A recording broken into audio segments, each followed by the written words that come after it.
우리가 한 해 동안 서로 사랑하라 라는 말씀을 온전히 지키고 순종하기 위해서 우리는 사랑에 대해서 좀 더 배워야 할 필요가 있을 것 같습니다. 예수님은 사랑할 것을 새로운 계명으로 주셨죠.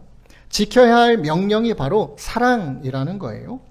너무도 단순한 한 가지 명령입니다. 우리가 구약을 보면 하나님은 모세를 통해서 다양한 규례와 계명을 허락하셨죠. 압축된 것이 바로 십계명이라고 할 수 있어요. 10가지의 계명이라는 거죠. 그런데 생각해보면 그 10가지의 계명도 사랑을 실천하는 구체적인 방법의 제시라고 말할 수 있는 거죠. 그래서 하나님을 사랑하는 것, 이웃을 사랑하는 것, 그것이 10가지의 계명으로 나타난 거죠. 그래서 사실 구약과 신약 모두를 통틀어서요, 하나의 주제, 하나의 계명은 바로 사랑입니다. 그래서 기독교가 사랑의 종교라고 하는 거고, 기독교에 있어서 사랑이라는 단어가 가장 핵심적인 단어가 되는 거죠. 아담으로 시작된 인류가 가정을 이루고 또 가족을 이루고 아브라함, 이삭, 야곱, 요셉 이 족장들을 거쳐서 이스라엘이라는 민족으로 성장하면서요, 성경의 모든 내용들은 하나님께서 창조하신 이 피조물, 그 가운데에서 하나님을 떠나 세상으로 나아간 인류들을 다시금 하나님의 백성으로 부르시고 그들을 죄에서 구원하시는 내용, 이것이 바로 창세기부터 요한계시록의 내용이에요.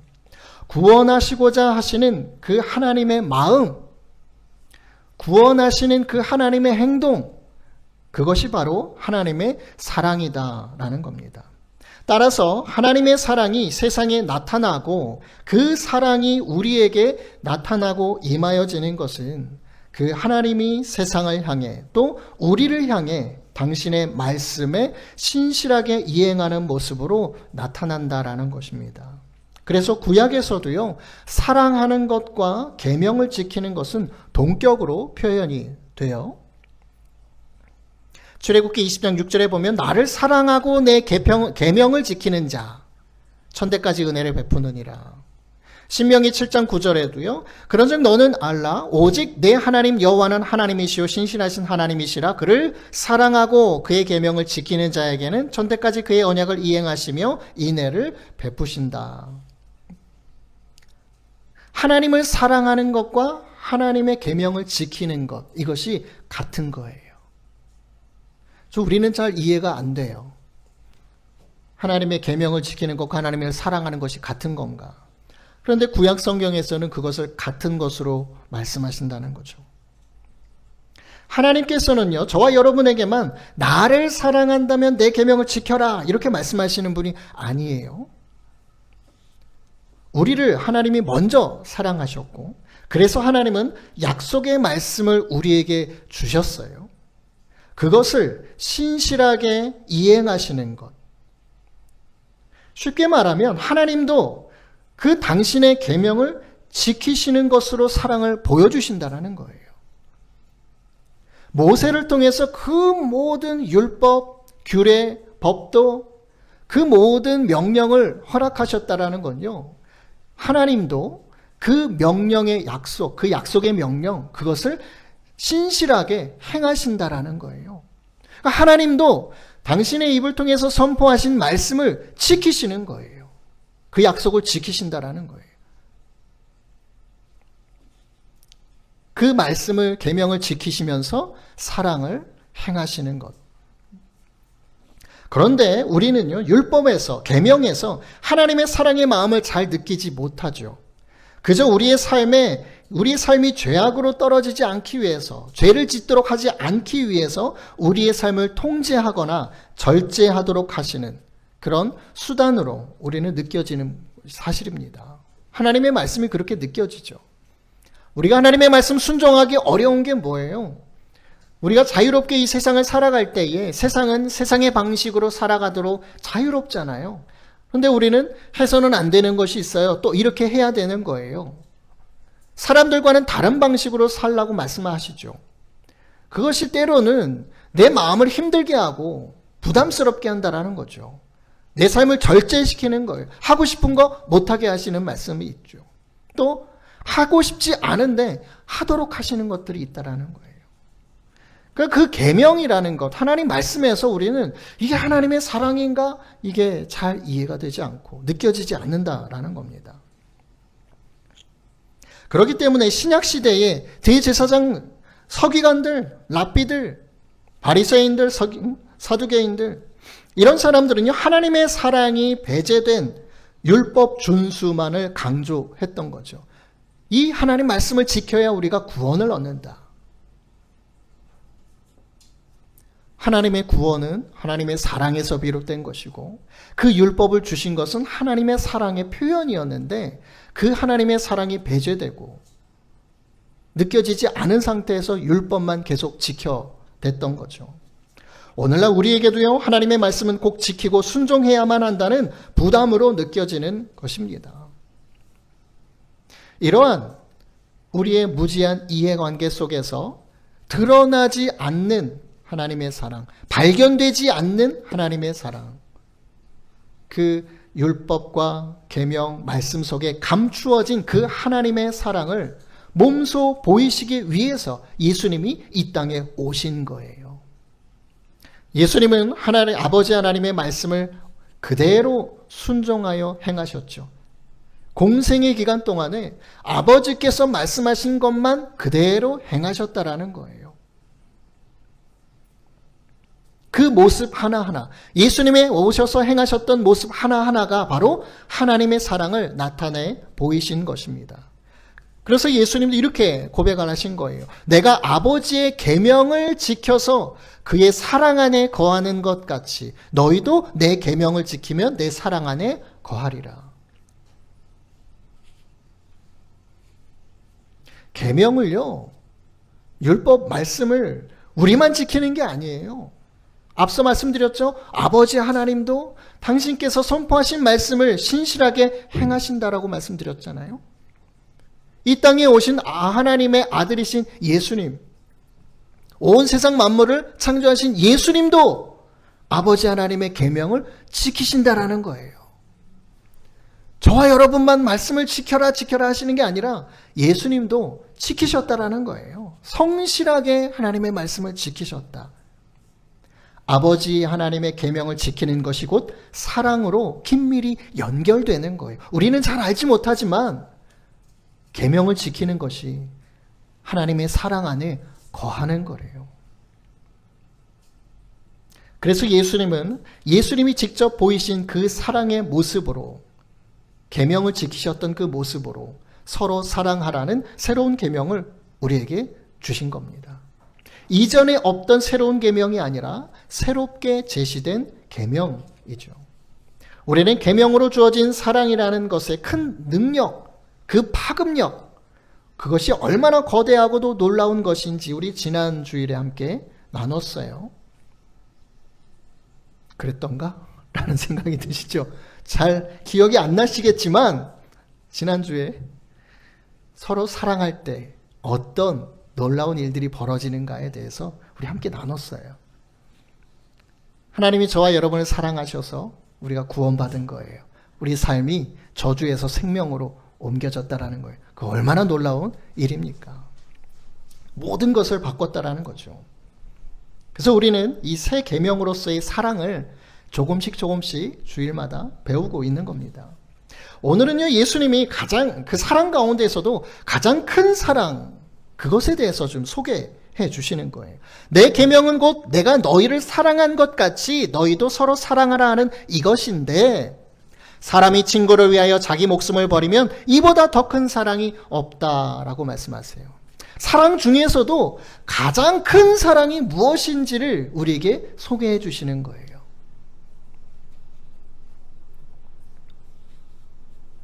예수님의 사랑의 방식으로 서로 사랑하는 것이 주님이 우리에게 주신 계명인데, 그런데 사랑의 모습 중에서도 가장 큰 사랑, 이보다 더 큰 사랑이 없다.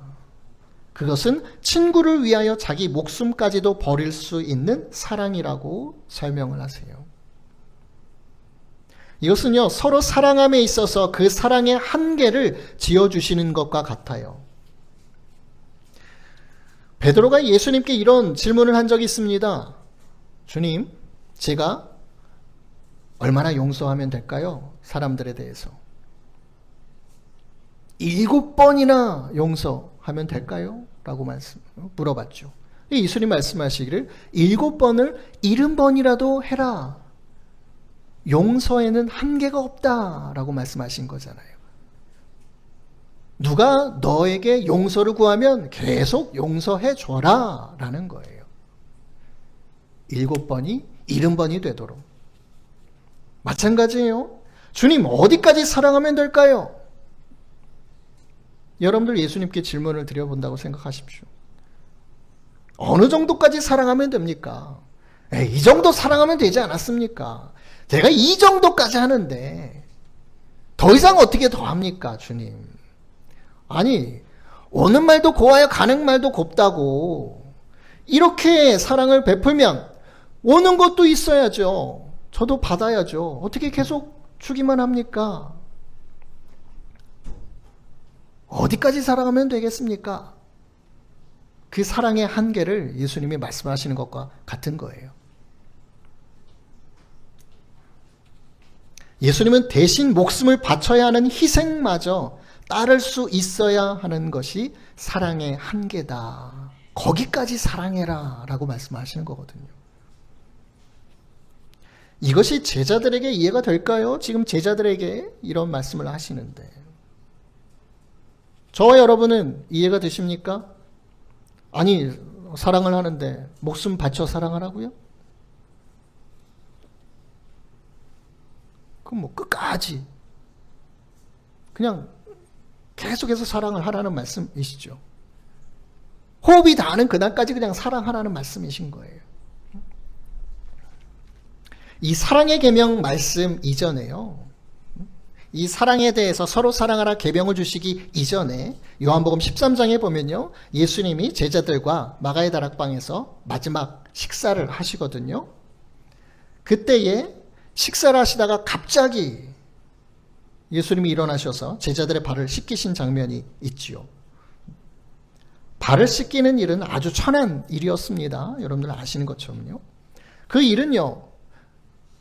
혹여나 유대인들이 먹고 살 게 없어가지고 종으로 전락한 사람들이라 할지라도 그 동족인 유대인들이 하는 일이 아니에요. 너무나도 천한 일이어서 발을 씻어주는 거는요. 이방인 중에서의 노예, 종들이 하는 일이었습니다.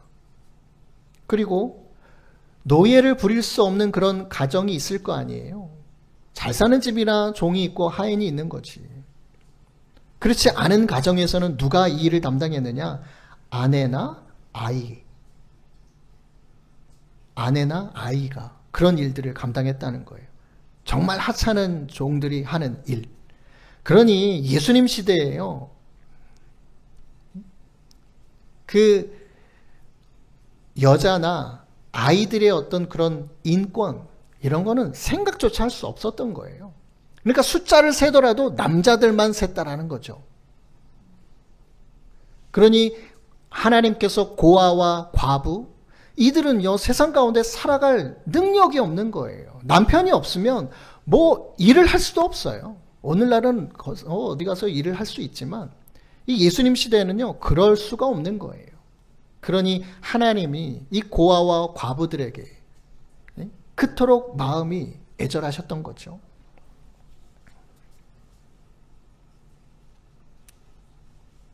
그래서 아마도 이 12 제자들은요 예수님과 식사의 자리에 있으면서도 누구 하나 예수님의 발을 씻겨드린 이가 없지 않았을까요?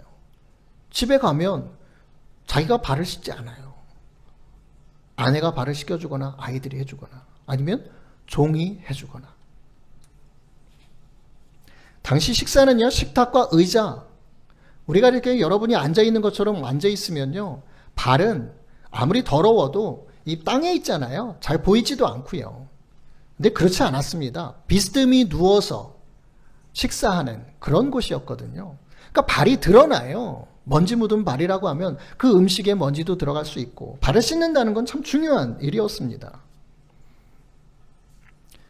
그런데 더군다나 이 랍비 스승이 되신 예수님이 제자의 발을 씻긴다는 거 이거 정말 그 당시에는 상상할 수 없는 일이었다라는 거죠.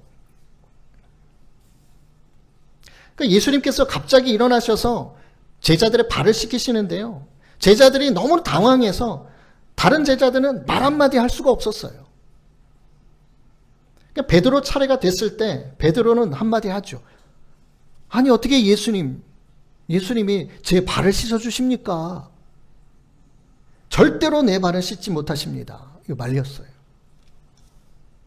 예수님이 이렇게 말씀하시죠. 내가 너를 씻어주지 아니하면 네가 나와 상관이 없다. 너 나와 상관없는 자야. 베드로의 단호한 거절에 예수님은 내가 너를 씻기지 않으면 너는 나와 상관이 없다라고 말씀을 하시죠. 3년 이상 함께한 동료들의 발조차 씻어줄 마음이 없는 제자들인데 예수님도 안 씻어드렸는데 서로의 발을 씻어줄 생각을 하겠습니까? 그런 제자들인데 서로를 위해서 목숨까지도 버릴 수 있는 사랑, 그렇게 서로 사랑해야 한다. 이 예수님의 말씀을 이해할 수 있었을까요? 이해가 안 됐다라는 거죠. 지금 저와 여러분이 이해가 잘 안 되는 것처럼요.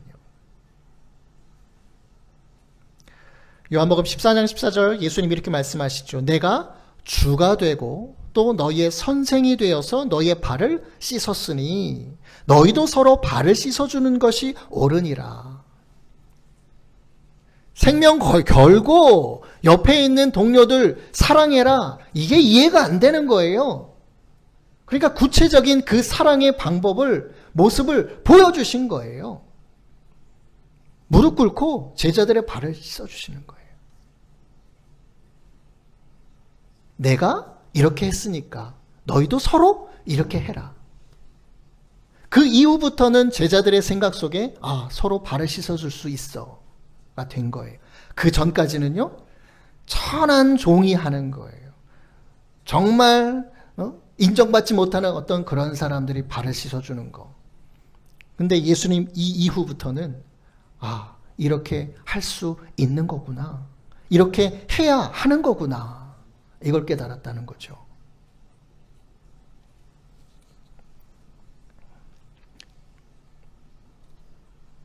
사람이 친구를 위하여 자기 목숨을 버리면 이보다 더 큰 사랑이 없나니. 사실 이 말씀은요, 가장 큰 사랑에 대한 이 예수님의 말씀은 예수님 자신의 대속적인 죽으심이 전제된 말씀이에요. 앞으로 조금 있으면 예수님은 십자가에서 죽으셔야 하거든요. 예수님께서 우리를 위해서 십자가상에서 죽으신 그것보다 더 큰 사랑은 없습니다. 예수님은 제자들을 위해 죽으신다는 말씀을 하시고 계시지만 당시 그것을 이해하는 제자들도 아무도 없었어요. 그 베드로도 반대를 했잖아요. 예수님 죽으시면 안 됩니다. 절대로 그런 일이 있어서는 안 됩니다. 예수님께서 혼내셨죠. 사람의 일을 생각하지 마라. 이건 하나님의 행하심이다. 하나님의 약속이다. 하나님 말씀하셨기 때문에 그 계명을 나는 지키는 거다. 말씀하시는 거죠. 여기서 예수님은요, 제자들과 새로운 관계를 선포하시죠. 너희는 내가 명하는 대로 행하면, 서로 사랑하면 그건 나의 친구다. 친구, 필로이라는 단어예요. 친구 간의 사랑을 그래서 필레오라고 하죠. 가까운 자, 친근한 자, 친밀한 교제나 동등한 지위를 의미하는 거예요. 친구. 세상에는 다양한 친구들이 존재하겠죠. 뽀로로에게도 친구들이 여럿 있습니다. 맨 위에는 우리 아이들은 잘 모르겠지만 찰리 브라운이라는 친구들이 있고요. 짱구에게도 친구들이 있고요. 도라에몽도 친구들이 있고 둘리도 친구들이 있습니다. 보니까 카카오톡도 여러 친구들이 있네요. 여러분들이 사용하는 카카오톡에도 여러 친구들이 있습니다. 여러분들에게도 친구가 있으시겠죠? 어떤 친구가 있었으면 좋을까? 어떤 친구가 나한테 있으면 좋을까? 이런 생각도 한번 해보죠. 내 친구 중에 재벌 2세가 한번 있었으면 좋겠다. 재벌 3세라도. 물질이 넉넉한, 돈 걱정하지 않는 친구. 정말 절실한 친구인데 재벌 3세, 재벌 2세. 아니면 지혜로운 친구, 지식이 넘쳐나는 친구, 아니면 건강하고 든든하고 뭔가 태권도 몇 단, 검도 몇 단, 유도 몇 단 해가지고 같이 다니면 누구도 해할 수 없는 그런 친구. 벤자민 프랭클린이라는 사람이요, 진실한 친구 하나가 1000명의 친구보다 낫다라는 말을 했다고 합니다. 많은 친구들보다요, 진실한 친구. 제가 중학교 때였던 것 같아요. 그때 학원을 다니면서 학원 선생님이 주셨던 어떤 그런 글귀가 있었는데, 유한진 시인의 질환지교를 꿈꾸며라는 대목이었거든요. 참 이게 그 당시에는 참 유명한 그런 수필이었던 것 같아요.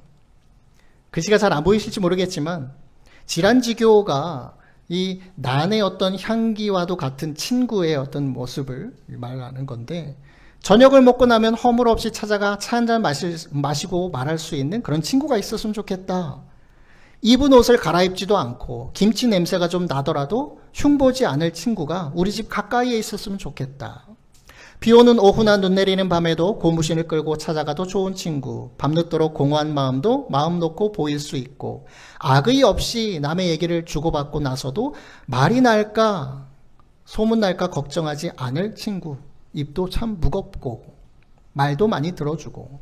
사람이 자기 아내나 남편, 형제나 제 자식하고만 사랑을 나눈다면 어찌 행복해질 수 있으랴. 영원히 없을수록 영원을 꿈꾸도록 서로 돕는 진실한 친구가 필요할 것 같다. 그가 여성이어도 좋고 남성이어도 좋다. 나보다 나이가 많아도 좋고 동갑이거나 적어도 좋다.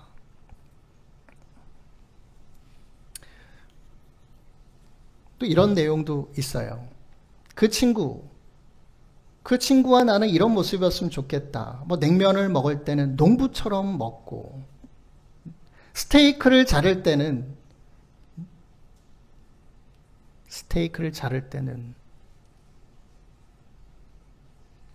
백작보다 우아하게. 백작인가요?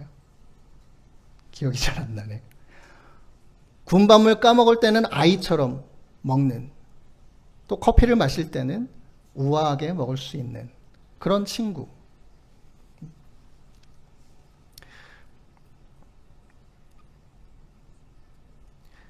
이런 어떻게 보면 마음을 나누고 진실하게 대할 수 있는 친구가 우리 가운데 있으면 참 좋을 것 같습니다.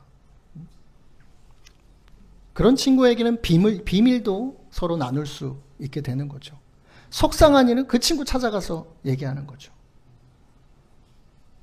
아내나 남편이 어떻게 보면은 가장 가까운 사람일지 모르겠지만요, 서로 털어놓지 못하는 비밀들도 있겠죠. 사실 친구한테 가서 남편 흉도 보고 아내 흉도 보는 것 아니겠습니까? 그런 존재가 있는 거죠.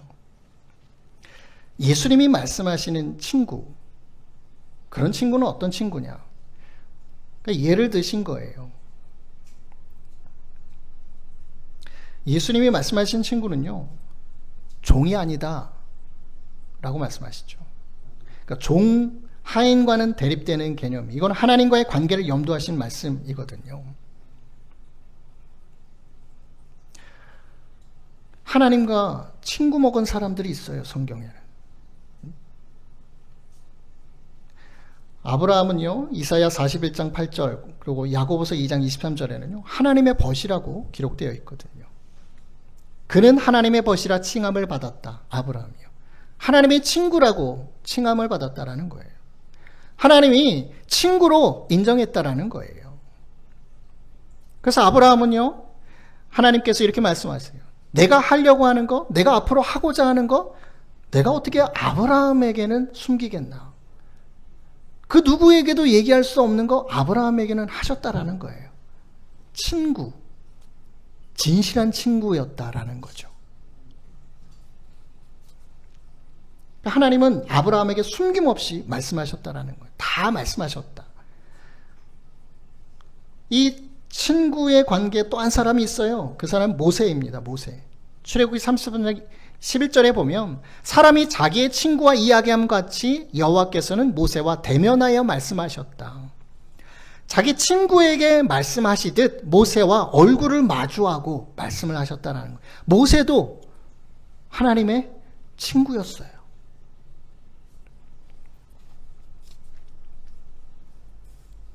오늘 예수님이 제자들에게 말씀하시죠.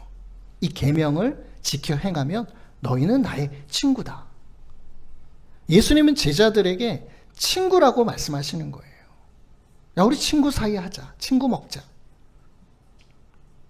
그러니까 제자들이 예수님과 맺고 있는 관계 속에서요, 하나님과 아브라함, 그리고 하나님과 모세의 관계, 이것이 실현되는 거예요. 예수님은 제자들을 더 이상 종이라고 부르고 싶지 않다라는 거죠. 창조주와 피조물의 관계 가운데 스승과 제자, 주인과 종, 이런 관계였지만 이제부터는 너희를 종이라고 하고 싶지 않다. 너희를 친구라고 말하고 싶다라고 말씀하시는 거예요.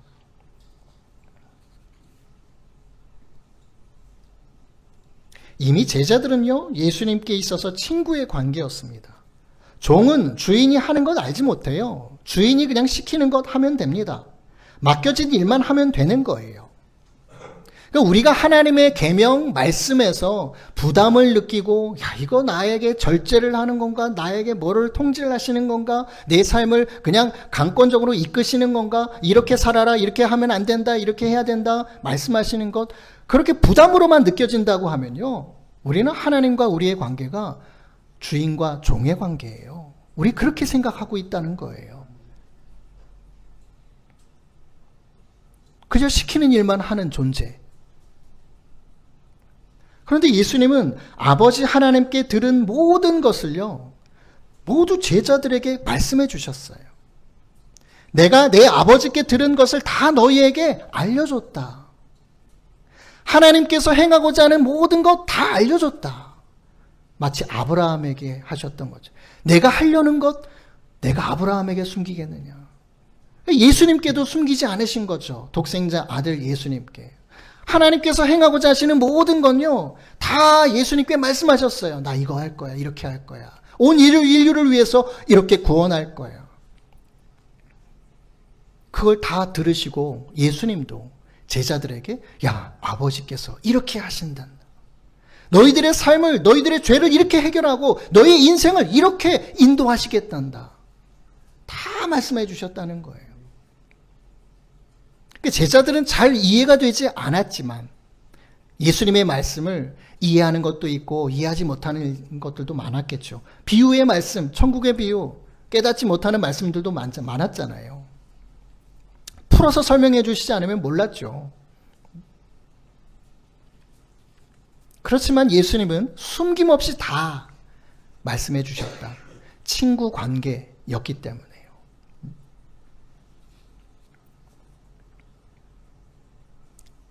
제자들과 모든 것을 공유하셨다. 그저 시킬 일이 있어서 써먹으려고 12 제자를 세운 것이 아니에요. 부르신 것이 아닙니다. 아버지 하나님께서 행하신 일들을 공감하고 그 하나님의 뜻을 같이 함께 공유하고 예수님과 함께 그것을 이루어 나갈 그런 함께 할 수 있는 사람들을 부르셨다는 거예요. 12명을. 얘는 예수님께서 그들을 얼마나 존귀한 자로 보시는가 하는 것을 우리에게 보여주는 거죠. 오늘 이 말씀을 통해서 저와 여러분에게도 너희들은 종이라고 여기지 않는다 말씀하시는 거예요. 내가 너희를 친구라고 얘기하고 싶다. 우리는 친구 관계다. 그래서 아버지 하나님의 모든 것을 알려주시는 거예요. 누구를 통해서요? 예수님은 승천하셔서 하나님 보좌 우편에 계시죠. 지금 저와 여러분 가운데 함께 하시는 분이 누굽니까? 누구예요? 누굽니까? 성령 하나님이에요. 성령 하나님. 예수님이 보내주신 보혜사 성령 하나님. 그가 너희를 진리 가운데로 인도하실 것이다. 그가 너희에게 내가 말한 모든 것을 생각나게 하실 것이다. 하나님의 모든 것을 통달하시는 보혜사 성령님, 하나님의 모든 것을 아시는 성령님을 우리에게 보내신 이유는요, 하나님의 모든 것을 그대로 또 전달해 주시고 말씀해 주시는 그런 분을 우리에게 주신 거예요. 예수님이 제자들에게 하신 것처럼 똑같이 오늘날 저와 여러분에게도요. 그래서 저와 여러분은 하나님의 친구입니다.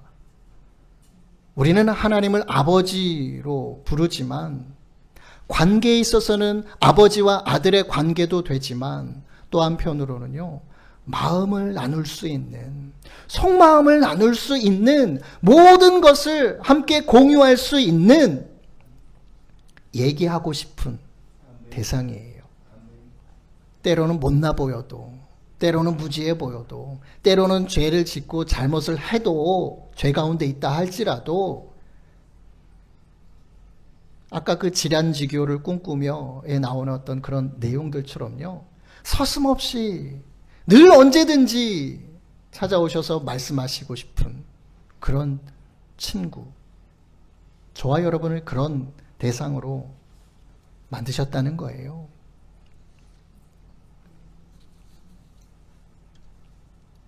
저와 여러분을 그렇게 존귀한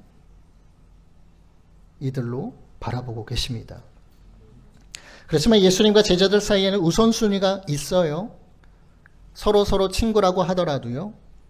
너희가 나를 택한 것이 아니요 내가 너희를 택하여 세웠나니, 우리가 예수님을 택한 것이 아닙니다.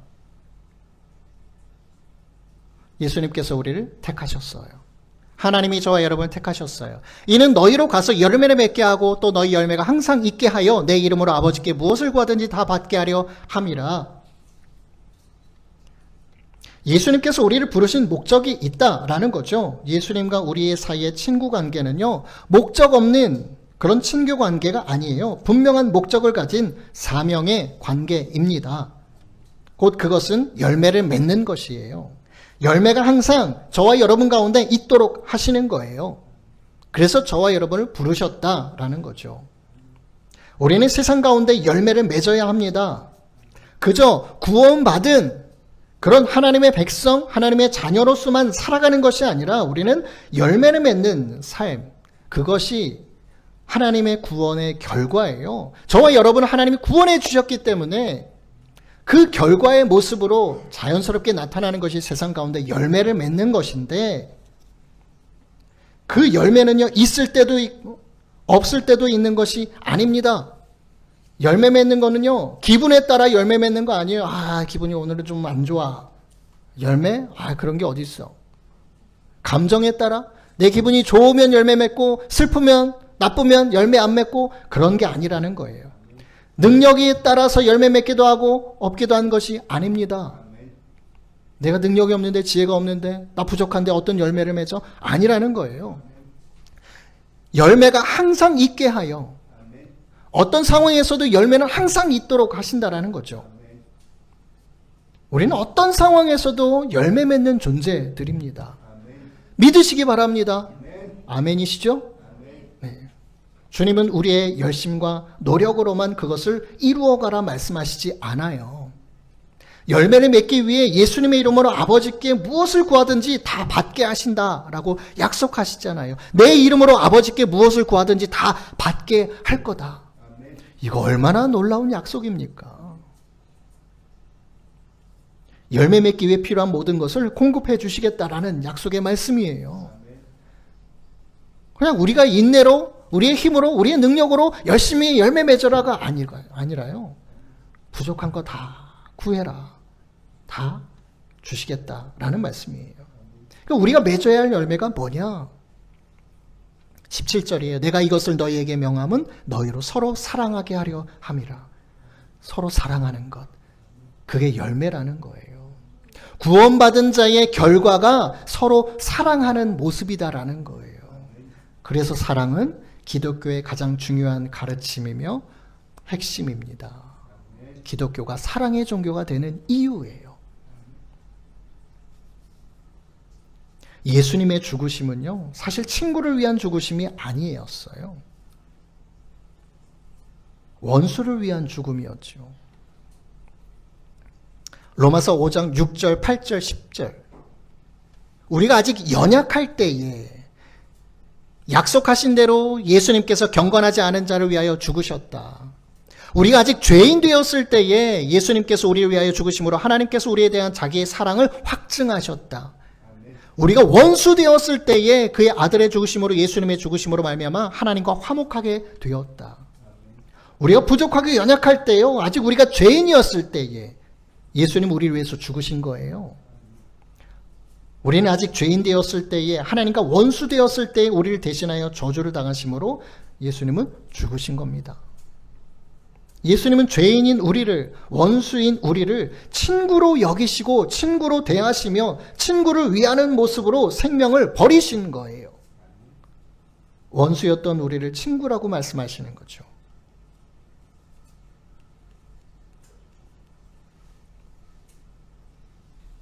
죄가 아직 해결되지 않은 원수의 모습, 연약한 모습, 부족한 모습, 죄인의 모습, 그 모습을 친구라고 하시는 거예요. 예수님이 친구로 여기신 거예요. 사람이 자기 친구들을 위하여 자기 목숨을 버리는 것이 사랑 가운데 가장 큰 사랑임을 말씀하신 건요, 사실 예수님께서 제자들을, 우리들을 사랑하신 사랑이 어떤 사랑인가를 말씀해 주신 거예요. 서로 사랑하라, 이렇게 사랑해야 한다. 그걸 말씀해 주시는 거예요.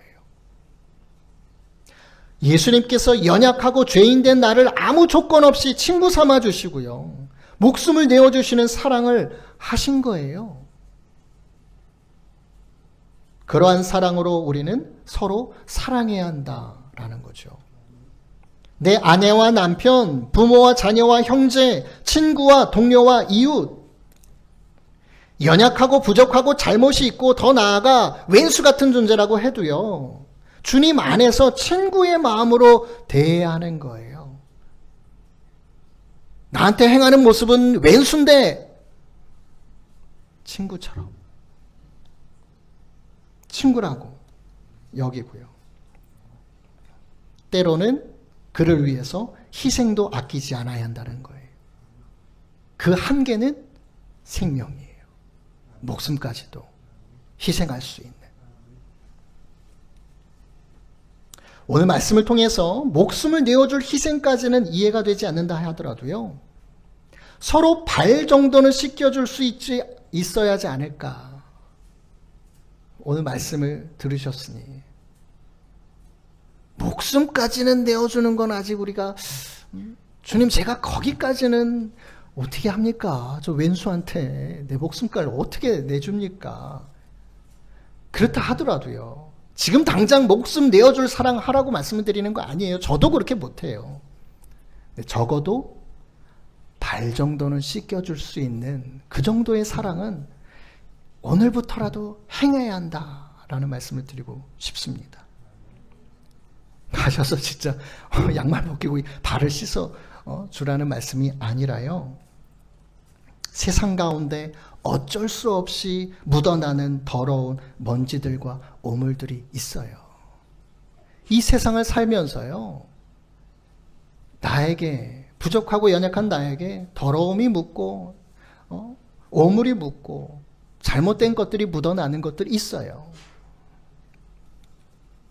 우리가 막 대놓고 사람들 화나게 하고 힘들게 하고 그런 건 아니잖아요. 참 부족하고 연약해서 그런 거거든요. 상대방의 마음에 상처를 주는 건요, 내가 연약하고 부족해서예요. 내가 그렇게 태어났기 때문에 라기보다는 세상이 그런 세상이에요. 용서도 별로 없고 용납도 별로 안 하고 절제도 별로 안 하는 세상 가운데 그런 어두운 것들이, 더러운 것들이 은연중에 우리에게도 묻어요. 그래서 가족 간에, 이웃과 친구 간에 서로 상처를 주기도 하고 그렇습니다. 적어도 우리는 발은 씻겨줄 수 있어야 하는 사랑, 예수님의 보혈로 깨끗하게 서로 씻어줄 수 있는 사랑, 그렇게 함으로 인해서 우리는 우리에게 관계는 모든 이들을 존중히 여기며 귀하게 대하는 거죠. 예수님이 저와 여러분을 그렇게 대해 주시는 것처럼요.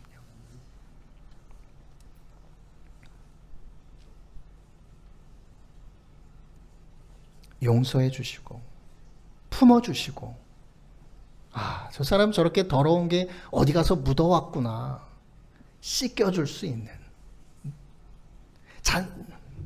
제가 잔소리를 많이 해가지고 이 말씀이 참 저한테 하는 말씀이에요. 저도 잔소리가 아니라요, 그 부족함과 연약함을 벗겨주고 새롭게 지켜 세워줄 수 있는 그런 사랑, 적어도 그런 사랑을 우리 가족 가운데, 형제 가운데, 이웃과 친구 가운데 행할 수 있어야 한다라는 말씀입니다.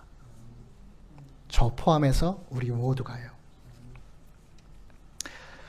내 계명은 곧 내가 너희를 사랑한 것 같이 너희도 서로 사랑하라 하는 이것이다.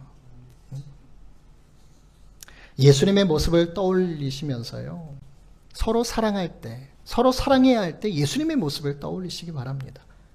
식사하시다 말고 갑자기 일어나서 겉옷을 벗으시고 허리에 수건을 두르셨다. 이거는요, 나 종이다 라고 하신 거예요. 그 당시에 허리에 이 수건을, 헝겊을 두르는 거는요, 종들이 하는 모습이에요. 행함이에요. 예수님은 기꺼이 스승으로서, 주인으로서, 구원자 메시아로서 무릎을 꿇고 제자들의 발을 씻겨 주셨어요. 그렇게 해야만 하셨어요.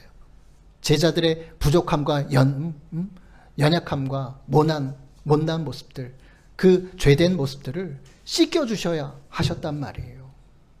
그걸 씻어주시지 않으면 정말 관계가 없는, 그래서 오늘날 지금도 저와 여러분의 발을 예수님은 계속 씻겨주고 계시는 거예요. 당신의 흘리신 보혈로. 그게 없으면 우리는 살아갈 수가 없어요. 우리가 죄를 짓고 회개하고 용서함 받는 것이 바로 그런 것이죠. 자격과 지위로 하신 것이 아닙니다. 스승의 자격으로 하신 거 아니에요. 지위가 높으니까 밑에 사람 섬겨야지, 이런 모습이 아니었다라는 거예요. 나이에 많고 적음이 아닙니다. 힘이 있고 없고가 아닙니다. 돈이 있고 없고도 아니에요. 그저 그것은 사랑이에요. 사랑. 아가페의 사랑. 사랑의 작은 모습부터 사랑의 가장 큰 모습을 예수님이 보여주신 거예요. 그러므로 우리가 행해야 할 사랑에는요, 한계가 없습니다. 주님, 이 정도요? 이 정도까지 했는데요? 그런 말을 우리가 할 수가 없어요. 예수님은 저와 여러분을 위해서 목숨까지 버리셨기 때문에. 이 정도 저 정도가 없습니다. 서로를 온전히 사랑하는 것, 주님은 이 계명 하나 온전히 지키며 행할 것을 저와 여러분에게 오늘 말씀하시는 거예요. 내 계명은, 우리 요한복음 15장 12절 함께 큰 소리로 읽겠습니다. 시작. 내 계명은 곧 내가 너희를 사랑한 것 같이 너희도 서로 사랑하라 하는 이것이니라. 아멘. 우리 예수님의 이 계명, 서로 사랑하라는 것을 지켜 행하면서 정말 아버지 하나님의 사랑 안에, 그 예수님의 사랑 안에 거하시고, 그 사랑을 또 여러분들의 가정과 범사, 그 모든 사람들, 그들에게도 그 하나님의 사랑 안에 거할 수 있는 귀한 은혜, 그것을 베풀며 나눌 수 있는 우리 순복음 화목한 교회 저와 여러분 되시길 예수님의 이름으로 축원드립니다.